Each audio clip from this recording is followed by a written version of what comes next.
ఈ రోజు వంట పని మనదే. ఎందుకంటే అమ్మ వాళ్ళది కాయ కోసేది కాబట్టి పొద్దున్నే వెళ్ళిపోయారు. వంట చేసేసే వెళ్తానన్నారు.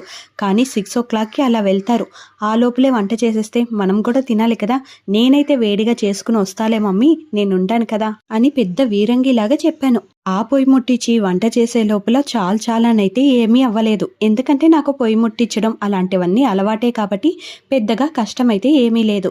ఇక మా చెల్లెలైతే ఫోన్ చేసింది. పిల్లలిద్దరికీ ఫోటోషూట్ చేస్తున్నాము రా అక్క అని. అక్కడ కాసేపు ఉండేసి తోటకైతే వచ్చేసాం.